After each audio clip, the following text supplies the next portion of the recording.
These are the dances of the headhunters of Borneo, whose grisly past was kept secret from the outside world.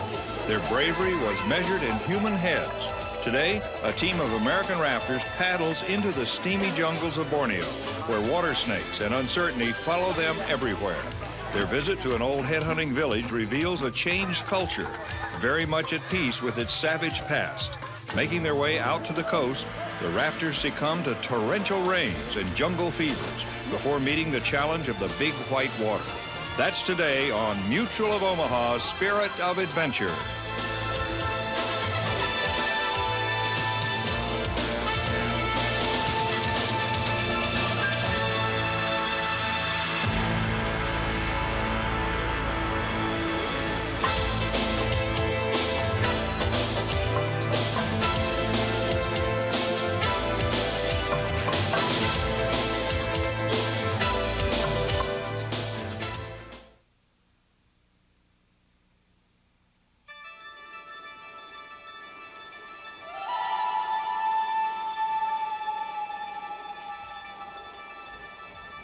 It's a place where you or I might perish in a week, but it's home to the Dayak people of central Borneo.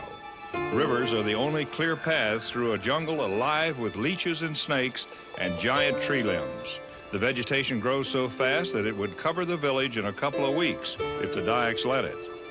The tribe lives in a series of longhouses raised up on stilts. All of their building materials come from the forest. Each longhouse is a community unto itself. Young and old share the same space in the longhouse, a tradition that began as a means of protection against raiding headhunters. Today, that past seems very far away. It wasn't so long ago that the Dayak and other tribes were known as the headhunters of Borneo. Headhunting was an important part of their culture. Conservators here at the Smithsonian Natural History Museum are working on Dayak artifacts, preserving the link between a savage past and a peaceful present. Today, the Dayaks find themselves in the midst of change once again, and their traditions are in danger of disappearing altogether. North of Australia and south of Vietnam, Borneo floats in a kingdom of islands. Getting there is half the journey. Our story begins in a town that means turned over plank. But the Dayaks, secluded in the island's central rainforest, aren't so easy to reach. ABC sports commentator Diana Nyad takes us into the heart of Borneo. This is the story of two very different cultures. The Dayaks, on the one hand, are remote people striving for a more modern life and in many ways being forced into one. On the other hand, a group of U.S. women rafters, here to challenge the river bow, but also here in their visit with the Dayaks to find maybe a simpler set of values. They don't have very much in common. They don't speak a common language. They have no common experience. And obviously, they have no common history. What they do have in common is the adventure of the river itself. For hundreds of years, the rivers of Borneo have flowed through Dayak culture. The rivers were the only link between isolated tribes. Life seemed to spring from the rivers, first as a rich source of food, and later as a place endowed with supernatural meaning, where the good and the evil spirits of the river exerted their influence over the Dayaks. River images were prominent in the headhunting era as well, and most headhunters used the river as a means of surprise attack on their enemies. After their long journey to Borneo, the team of women rafters prepared to enter this world of rivers and river spirits. More than 100,000 square miles of primary rainforest, home to orangutans, leopards, and king cobras, and home to the Dayaks, descended centuries ago from Chinese ancestors.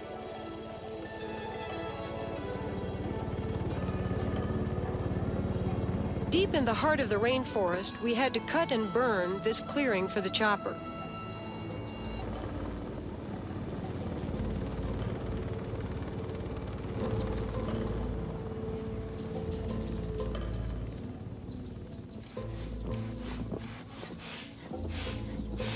All Wet stands for Women's Exploratory Team, and indeed, the team members seemed comfortable in new environments. Sweat bees drank from our skin without stinging. The oranges were the sweetest we'd ever tasted, and downriver from us, only 3 days by raft, the Dayak villagers anticipated Well, to tell you the truth, I wouldn't know what they imagined us to be. At this point, the image that each of us had of one another was something from picture books.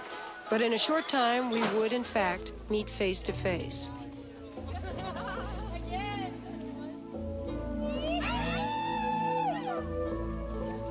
All from the western United States, the all-wet team members grew up exploring the outdoors. And in recent years, their passion for the Earth's most ferocious rivers had been shaped by experiences in South America, Africa, and British Columbia. Where is it? A snake, a one-eyed, what? Where? That's a pipe moving right there. Guys, we don't want that thing to jump at us. Well, it looks like a python. Well, the pythons are not so nice. Python won't hurt you. That's not a python. No, pythons are green. No, they're not. No. Yes, they are. I used to... The sound of daily life in the village of Lebusan grew louder as we approached, and the rice pounding was incessant.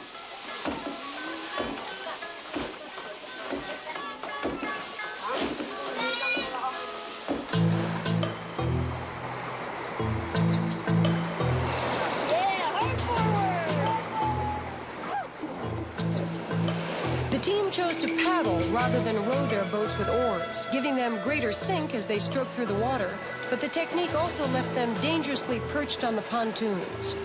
Kayaks, far more maneuverable than rafts, provide a vantage point from closer to surface level.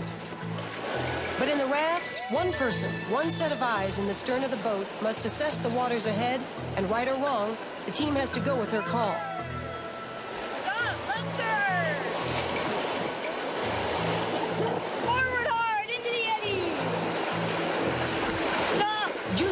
The blonde in the stern, told me 3 days on a fast river brings you closer to someone than 2 years of lunches. I knew then they had made a good choice for captain.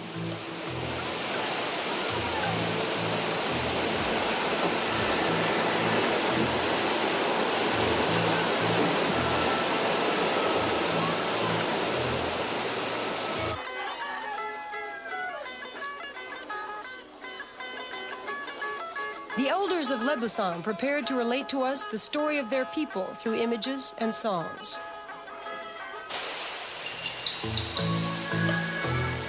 Before the last half-day paddle to meet the Dayaks, the team stopped to spruce themselves up. Though the women had begun to long for a hot shower, this was far better than anything they could get at home.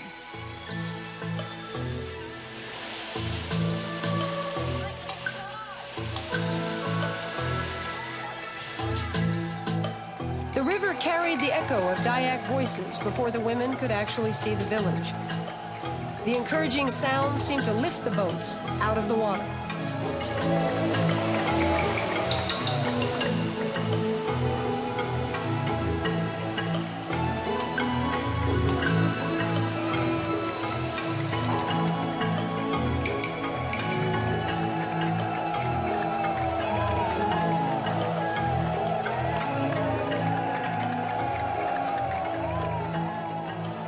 This was an equally unique moment for both of our groups, always to be remembered.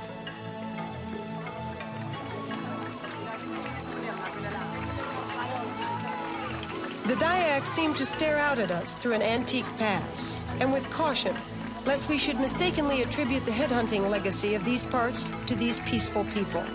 As we said hello, they said abakabar. We tried it.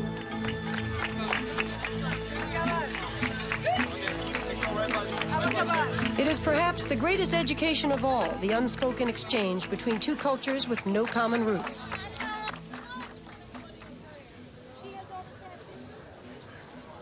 These Dayaks were apparently in transition, a mix from the loincloths of yesterday to the blue jeans of today.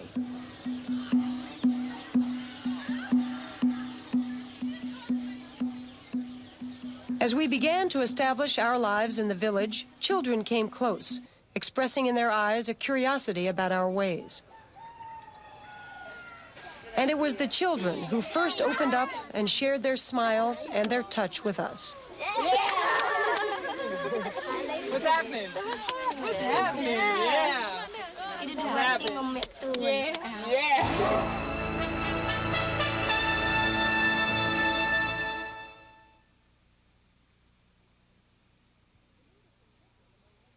The mood of contentment among Lebeson's 400 people was all around us, but the impending river run was foremost on our minds. You know, I was going to ask you about the roles that you all play. I think I'm a little more brash than the others, and a lot of that has to do with, you know, my background. I'm not a river guide. Those guys are. They've perhaps seen people die in the river, and they also have the responsibility of lots of tourists and stuff. So we'll be at a rapid, and they'll be really hesitant, and I honestly think that they can do it, but I don't think they know it. It's hard to tap yourself. You need someone else a lot of times to do it, and sometimes I play that because I tend to be just a little more, some people would say reckless, but I mean, a lot of these rapids that we could die on, but I have this kind of intrigue with if my life is going to flash in front of my eyes, I don't want it to be boring. As the Dyaks continued their round of daily chores, harvesting rice, for example, the team members seemed always to keep one eye on the river. Nevertheless, they immersed themselves in village life.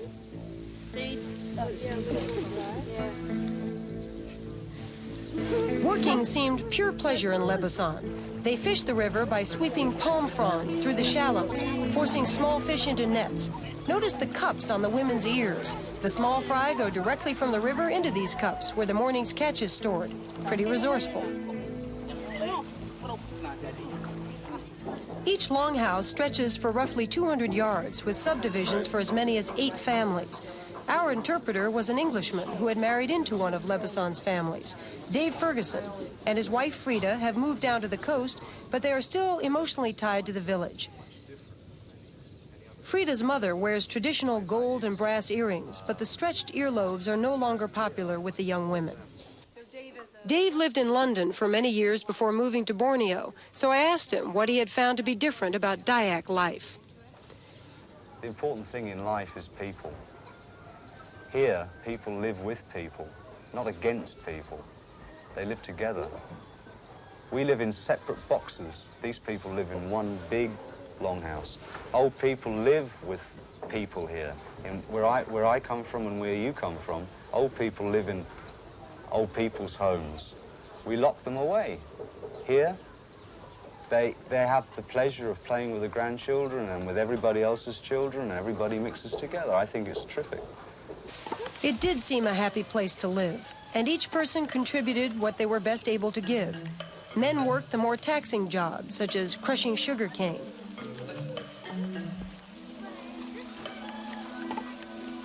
It hadn't changed in 50 years.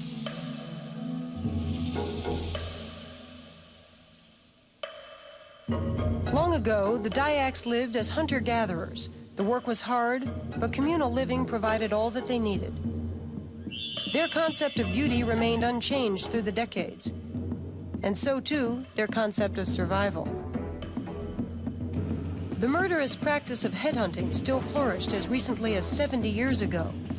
Village war dances were intended to arouse the headhunting parties.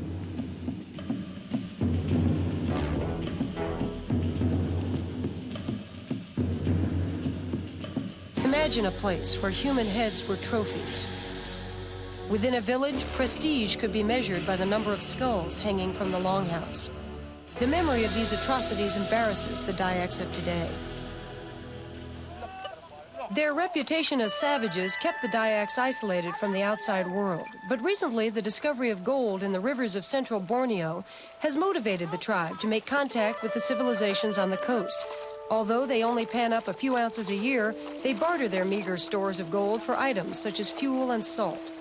The Dyaks in Lebeson are ashamed of their headhunting identity, but they accept it and recreated a headhunting raid for us. When the men were off hunting, the women were vulnerable. A hostile tribe approached silently.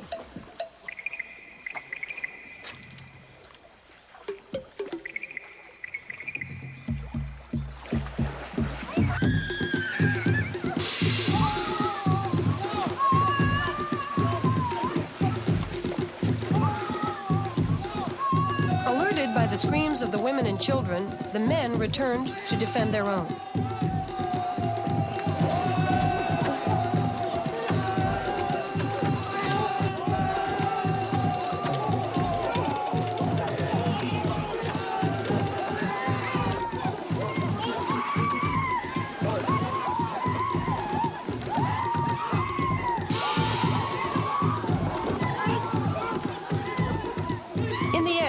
Success or failure was judged not by land gained or lost, but by a head count. About 100 years ago, the Dyaks themselves started to realize the importance of bringing headhunting to an end. The population of young men was being decimated, threatening the fabric of Dyak life.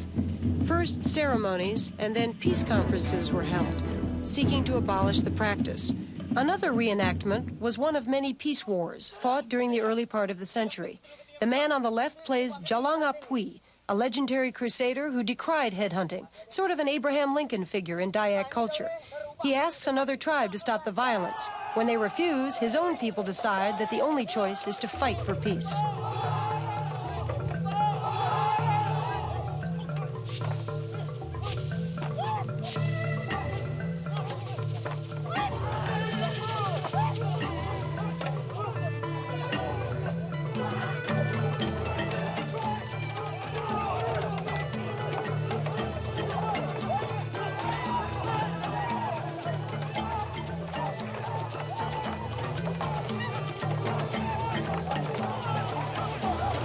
Jalang Apui led battle after battle until a new morality finally overtook the human injustices of the past.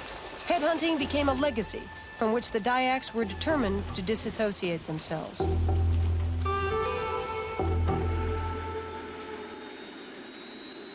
Away from the river, a scout was launched to get a bird's eye view of what the women rafters would be up against. And we're out of here. Look at that. Yeah, oh, boy. Just a few months before our arrival, 4 Dyaks had left the village of Lebusan and made it through the 31 separate rapids of the gorge.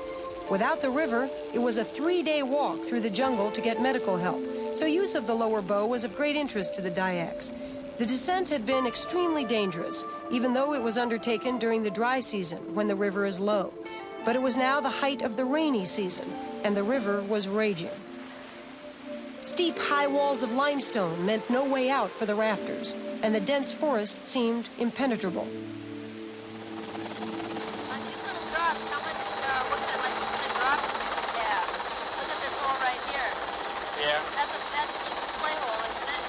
Yeah, I would think so, because it's certainly not a keeper. It's just quite a gorge, though. Now, look at these boils. Yeah. That might be tough. Oh, look, oh my goodness. I'm not sure I'd want to run that. No, that's nasty. I wouldn't want to go near that. It's not nearly as high as it has been, that's for sure. The scouts took away a last foreboding image of the gorge and reported their not-so-good news to the others. I would say that, I mean, as far as a raft is concerned anyway, no way. The water is moving at, I figured, 10 to 12 to 15 miles an hour all the time. When it slows up, there are eddies, though. There are still eddies. But when it starts moving into the big rapids, the walls get pretty sheer. There are some exposed rocks that you could stand on, but you couldn't portage a raft on it without making this the portage adventure of your life. The rapids are real defined, though. I mean, they're serious whitewater, and it comes and it goes, and then it's moving so fast in between. And then the holes are big enough to flip you and trash you. After our discussion out there at the chopper, I feel like there's a lot going on with each of us, and I don't think everybody feels real 100% comfortable with that conversation. Is that true? If I come this far, I really have to know that that river is impossible, and honestly that we made that decision. We as a team have always been responsible for our decisions, and I think that it's totally valid that we question Newsom's opinion, because if we'd listened to everybody's opinion that's ever told us something wasn't unrunnable, we wouldn't have done our first descent. It had been a disappointing day, but the festivities of the night beckoned to cheer us up. We were treated to dances passed down through the generations.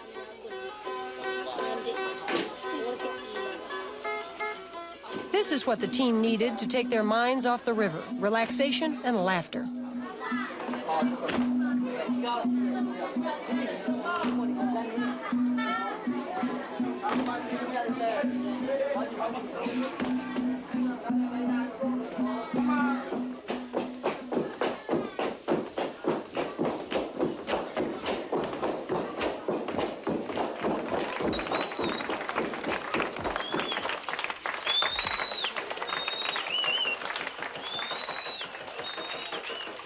came the ultimate compliment. They took a big jab at us, mimicking our constant coming and going by helicopter. In a matter of hours, they had fashioned this replica out of leaves and branches and mud. We had found we had a language in common after all.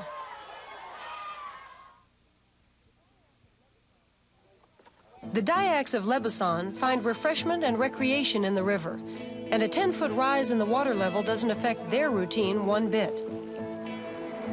But the rising river was a concern to the all-wet team. More than anything right now, I'm trying not to get caught up in the emotional, maybe the emotional conflict and all the emotions that are going on right now between everybody, which is mostly just indecision. We're here at the heart of the rainy season right now, and it's real unpredictable right now. Today, the river's high. Yesterday, it was low. It was lower than when we first came into the village. Are you scared? Definitely. The difficult thing is that once we enter the gorge, there's no turning back. There's no way out. This trip has a potential to be a disaster, to be a true epic. And if it's just there's a little chance that I'm not going to die, then I want to go down that river. Even if it's that little chance, I want to take that chance. It was frustrating to be able to play in the calm tributary that ran through Lebasan while only 4 miles away. The prospect of the rain-swollen gorge was dampening team spirits. But no amount of disappointment could eat into the friendships we had made in the village.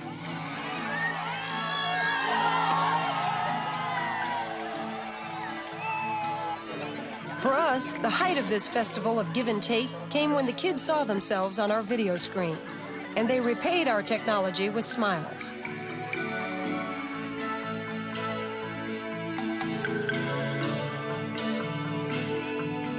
It was time for a final chopper scout of the river.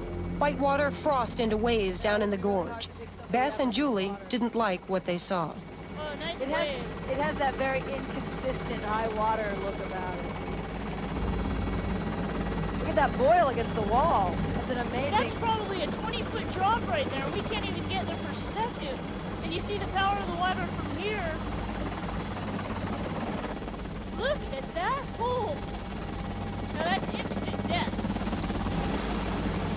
Just amazing. Now look at the compression wave off the tree on the side. Oh my gosh. What absolutely amazes me is how much water is coming back on itself. The jungle itself is so impassable. I definitely don't want to come down here, Jules. There's no question in my mind at this water level. The Dayaks had made a trip down the gorge during low water when the conditions were very much easier. When the women asked about the Dayaks trip, they were told that the river is the sole domain of men. Plen Jiao described their autumn descent so that the women might understand the enormity of the challenge. Foremost on Plen Jiao's mind was the appearance of an evil river spirit in the gorge, one that indicated to him that no man, and certainly no woman, should pass that way again. He was down there, it was kind of eerie, quiet, I suppose. I wasn't actually in the same place as him. And he saw these two images. And they were, as far as he's concerned, they were, you know, they were human beings, and they actually made noises. Like that. And he ran away, sure. You know, he was scared, petrified. Ran up to the top of the rock, and there he noticed a fossilized shape of a dragon snake, what they call Ulanaga, which is a kind of myth. It's like the Loch Ness Monster or something like that. Everybody talks about this dreadful snake that's got, you know, terrible fangs, and it grabs you in the water if you swim and stuff like that. It's like a bogeyman story. Anyway, that's part of their mythology.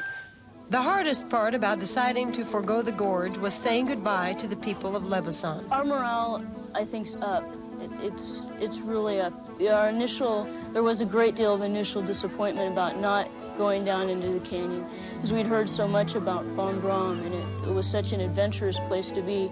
And I think that the opportunity that we've had to come and be with this village, the real joy in people and the real compensation, which overcompensates for the river, has been getting to know these people and live with them. And now the adventure part of it is realized in our jungle trek. For a team of high adventurers, this plan sounded promising. they would undertake a jungle trek around the gorge and try to put onto the Bow River below the big rapids. The river was their natural element, but they were gung-ho for this new experience as well.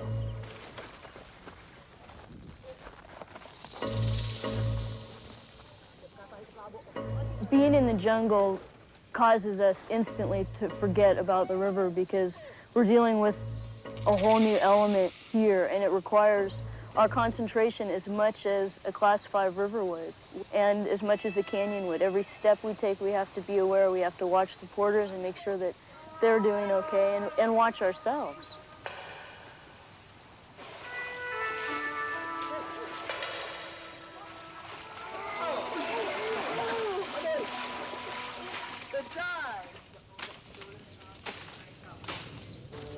On the jungle trek, the women stopped periodically for what they kiddingly called a leech check. God, I feel certain I have leeches in me. I think you better stop and check. Leech check. Check it out. When they get on you, you just see them right away and just flick them off. I kind of like the idea that they have to burrow through my sock for a while. Just they can get in there. Yeah. Yeah, Adrian, you had a couple between your toes, and you just kind of flicked them off. Yeah, well, it's all psychological. No, I know. I mean, I thought they were going to be huge, and I still can't get used to the fact that they're kind of small. Well, you should have seen that one on my forehead. That's right. That was the one that bled. Yeah. That was this long. It'd been in my hat for probably 20 minutes. Yeah, and it was all psychological, your reaction, wasn't it?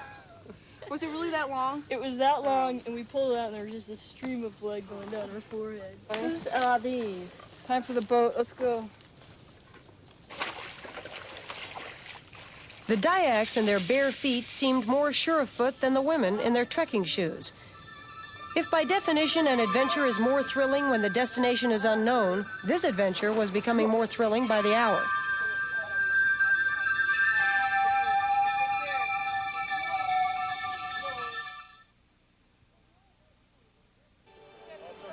For the all-wet team, rivers are the unparalleled source of beauty and life experience. They were relieved to be out of the jungle mud and back into the rhythm of paddling downstream. They hadn't scouted this far down past the Bow River Gorge, but they assumed at least some whitewater lay ahead. Nancy Wiley and Beth Rippons accompanied the rafters in their kayaks.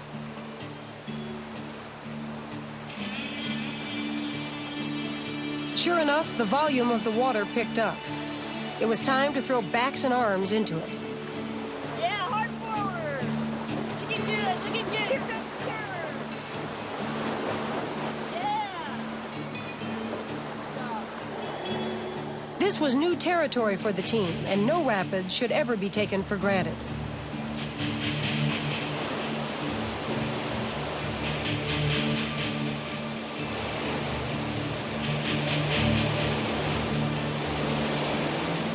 Nancy headed down a tongue of water and braced herself for a rough ride. The rafters saw that Nancy was in trouble. They stroked to the rescue. Nancy was alone. She was turned and overturned repeatedly by the tremendous surge.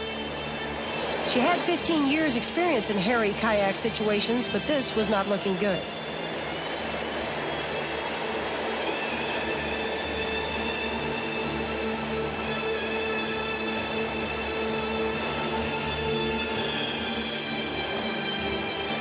Finally, she freed herself from the boat, had a long swim, and caught up with the kayak downriver. They say it's one of life's truly lonely moments to watch a friend fight for her life on a river, unable to get there yourself. And when it's all over, all you can do is laugh about it. Is that fun? For a while it was fun. Did it look like I was having fun?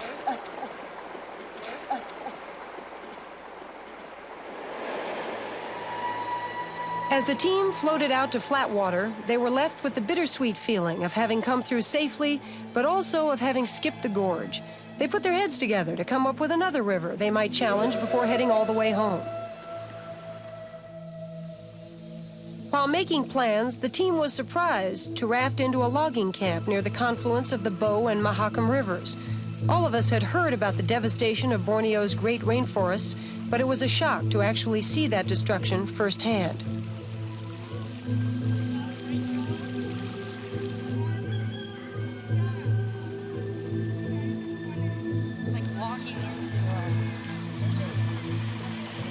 had seen how the Dyaks were protected and nurtured by the forest.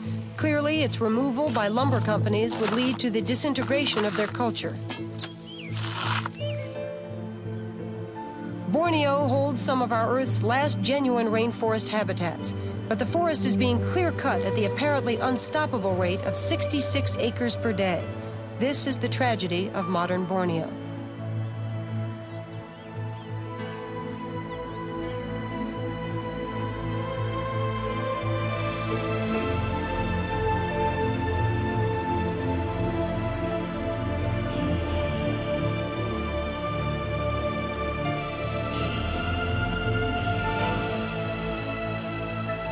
Because of greed alone, the Dayak way of life was approaching its final chapter. This camp of destruction was only a few bends in the river away from the people of Lebusan. It had taken the Dayaks many, many years to abolish headhunting and to win back pride in their own culture. Now they face a battle against the lumber companies, one that they are ill-equipped to fight. This group adores nature, and it shatters them to travel the world over and witness its demise. The sweet memories of Borneo were upriver, with the laughing children and the long-eared women, the handmade helicopter and the perfect pineapples. Now, the team moved past rafts of logs, eager for another river journey in this part of the world. It would come sooner than even they had hoped.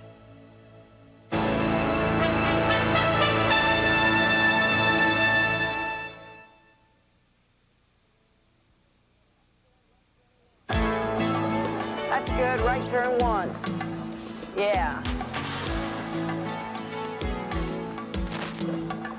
While in Borneo, the women rafters had had an exhilarating personal experience, but their skills as whitewater experts had gone untested. Here, on a river in Australia, those skills would finally be put to the test.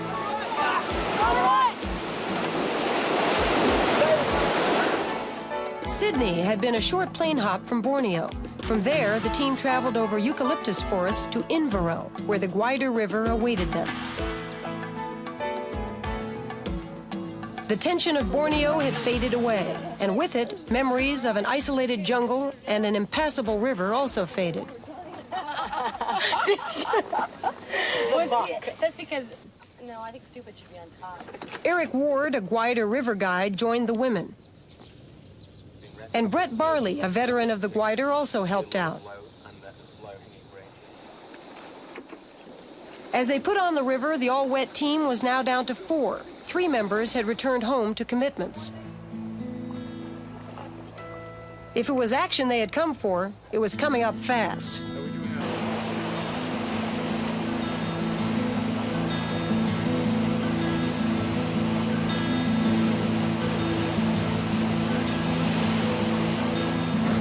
Caroline was bounced out of the boat, a rude welcoming from the Guaida.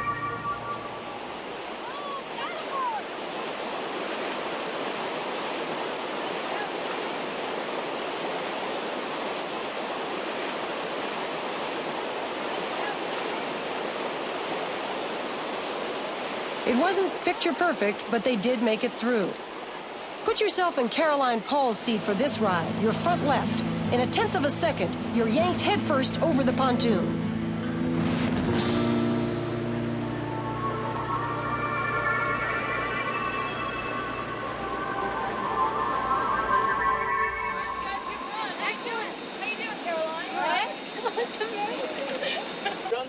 Thanks a lot. Where? Who fell out? I did. Who disappeared underneath the boat? That happened really quick. That was great. Oh, yeah. We're running it again? Well, we're doing it again. We'll go and have another go. Okay. All right, I guess I'm going with you guys too. Excellent. All right. In any sport where fear is a factor, it's helpful to climb right back in the saddle. Caroline needed to run this rapid successfully. And since another raft had yet to make the run, she would have that chance. Once again, Caroline paddles front left.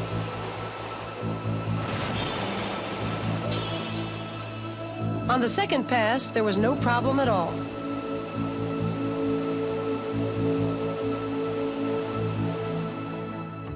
Team confidence was up as they rolled toward yet a steeper set of rapids.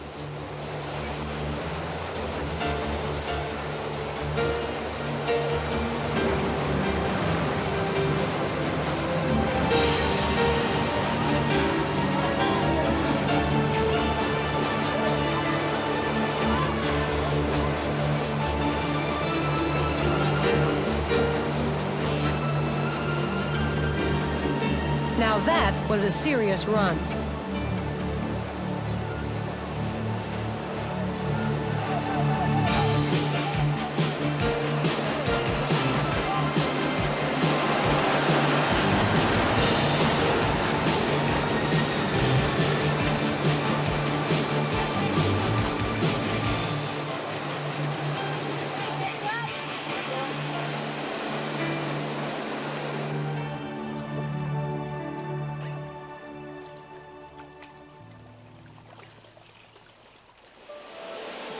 The team was on a roll, but the next rapid downriver was going to require close scrutiny.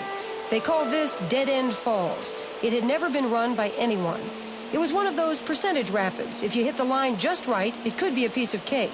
But if you were off by as little as a foot on either side, it could mean disaster. A serious discussion was underway. Brett, this is a pretty wicked-looking rapid. Has anybody ever run this, to your knowledge? Not to my knowledge. I know we certainly haven't. Never? No, never. It's too risky. If you get the exact line that you're after, you'll probably go through. But if you're even a foot too far to the left, it could be a very nasty sort of a swim. You might be in there for quite a while. So that's the reason we've never shot it. I think there's a good possibility that that could happen. Yeah. Here, yeah. But I'm prepared to take that risk at this point. I feel like we have a good, strong team, and people are real go for it, and I feel comfortable going for it. Yeah, well, that's fine. Just make sure that when you take off up the top, you're 100% in tune with each other and you get that line. Yeah. Because if you don't get that line, there's not an awful amount we can do up here, okay? There's not that much we can do. So you're by yourselves, basically. Thanks for your support. I know you'll do what you can. Yeah, we'll do what we can. Sit there with our hands together and pray. Their first move was to get a rescue boat into position in case anyone got trapped under the surface and held down by the royal.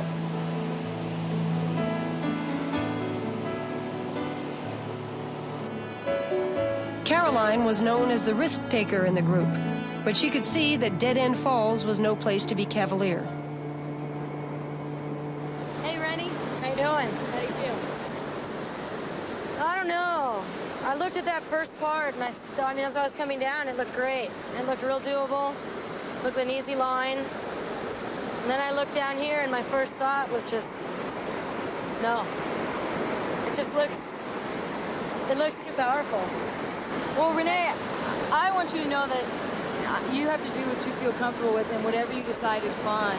We still love you, we still accept you, and we still want you back in the boat after the rapid. Ideally, they could use a fourth to replace Renee. Both muscle and weight in the boat would make for a better balanced descent.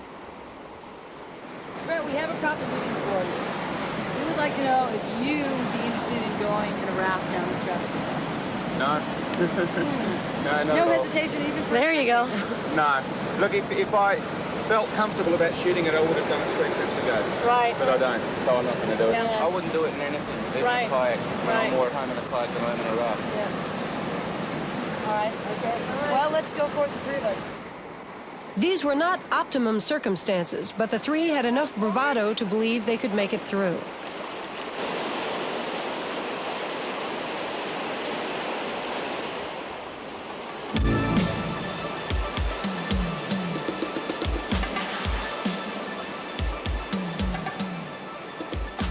Remember, 1 foot too far to the left and they might not get out.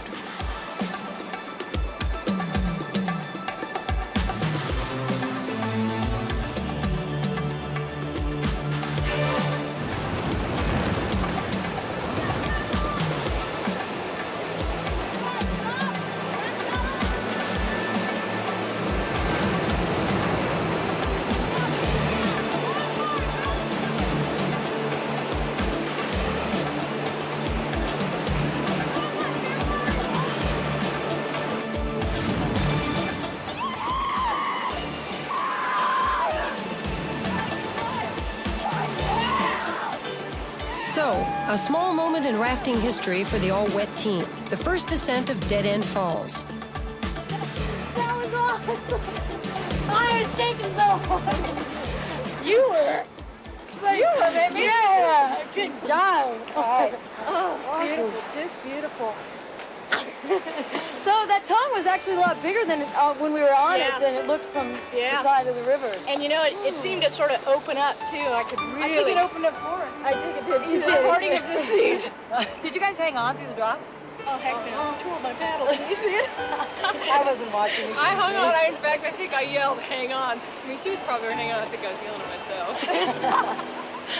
Good job, you guys. Really, all right, good job. Well done. Nice call.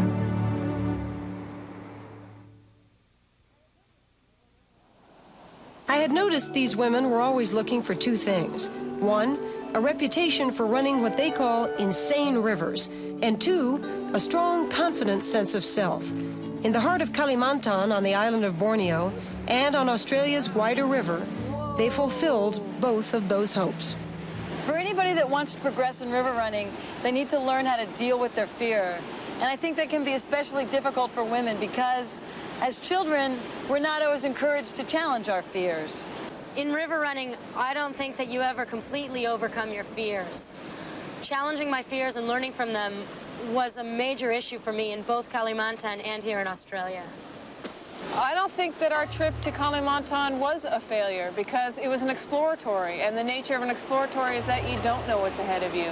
And sometimes you learn just as much about yourself when you can't do something. We came across a lot of hardships in Borneo, but there's something really intriguing about working together on a dangerous river.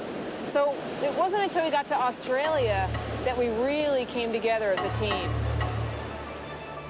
This journey took us to remote parts of the world and gave us another perspective on how people live their lives. I know that the memory of our visit to the Dayak people will be alive in all of us for a long time to come, because here was a life far different from our own, where happiness and kindness and hospitality were valued above all else. The Dayak's immediate acceptance of us stood for so much that we seem to have forgotten in our own lives. It was one of those rare trips that took on more meaning as you got farther away from it. I'm Diana Nyad.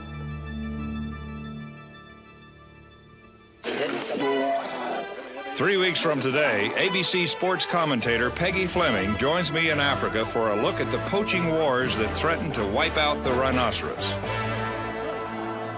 Its horn is worth its weight in gold, and the illegal slaughter of the species is testament to a consuming human greed. The black rhino has lost 95% of its population in just 15 years, and if the poaching continues, we might as well close the book on one of Africa's oldest residents. We'll also get a close-up look, maybe too close, at the ivory poaching that still persists. Hold it. Just hold it.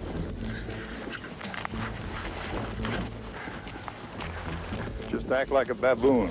That's 3 weeks from today on Mutual of Omaha, Spirit of Adventure.